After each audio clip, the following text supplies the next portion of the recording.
অনেকেই তো অনেক রেসিপিতে ইলিশ মাছ রান্না করেছো, তো আজকে আমার এই রেসিপিতে ইলিশ মাছ রান্না করে দেখো, খুব ভালো হবে। কোনো ঝামেলা ছাড়াই দারুণ স্বাদের ইলিশ মাছ রান্না হয়ে যাবে। তো ইলিশ মাছটা রান্না করার জন্য দেখো, আমি প্রথমে একটু লবণ আর হলুদ দিয়ে মাখিয়ে নিলাম।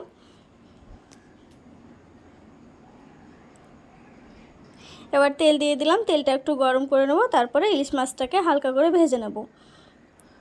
তো এটা এখন তোমরা দেখবা, একটু ভালো করে লক্ষ্য করবা যে ইলিশ মাছটা কিন্তু আমি খুব বেশি ভাজবো না, খুব সামান্যই ভাজলেই এর টেস্টটা থেকে যাবে। যদি বেশি ভাজা হয়ে যায় তাহলে কিন্তু টেস্টটা অনেকটাই কমে যায়। তো তোমরাও সেটাই করো, একটু হালকা করে ভেজেই তারপরে রান্না করতে হবে। তো দেখো আমার ভাজাটা কেমন ভাজছি।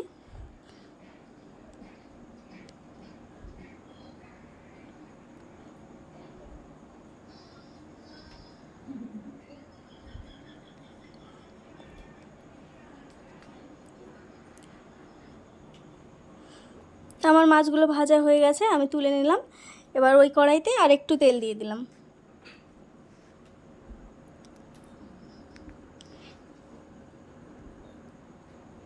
এবার একটু আদা রসুন আর একটু পেঁয়াজ দিয়ে আমি মশলাটা বানিয়ে রেখেছিলাম, তো সেটাই দিলাম। তারপরে দিয়ে দিলাম লবণ,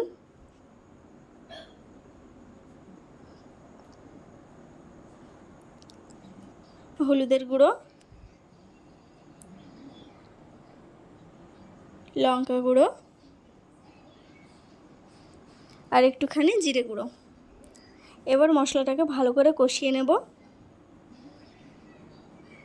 মশলাটা দেখো কষানো হয়ে গেছে, তেল ছেড়ে দিয়েছে। এবার আমি জল দিয়ে দেব।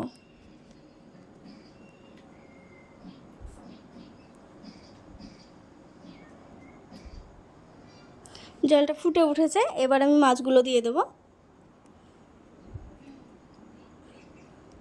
এবার মাছগুলো দিয়েও একটু ভালো করে ফুটিয়ে নিতে হবে। আমার ভালো করে ফোটানো হয়ে গেছে, দেখো একটু নেড়ে দিচ্ছি। এবার একটুখানি সানরাইজের শাহি গরম মশলা দিয়ে দিচ্ছি, এটাতে টেস্টটা অনেকটাই বেড়ে যায়। তোমরা যদি হাতের কাছে থাকে তো দিয়ে দিও, যদি না থাকে তো তাতেও কোনো সমস্যা নাই।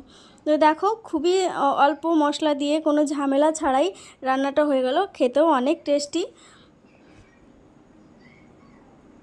তো দেখো তোমরা দেখে বুঝতে পারছো রান্নাটা কেমন হয়েছে, রান্নাটা খুবই সুন্দর হয়েছে। তো ভিডিওটা তোমাদের ভালো লাগলে অবশ্যই লাইক কমেন্ট শেয়ার করো, আর যারা আমার চ্যানেলে নতুন আছো তারা আমার চ্যানেলটাকে সাবস্ক্রাইব করে দিও।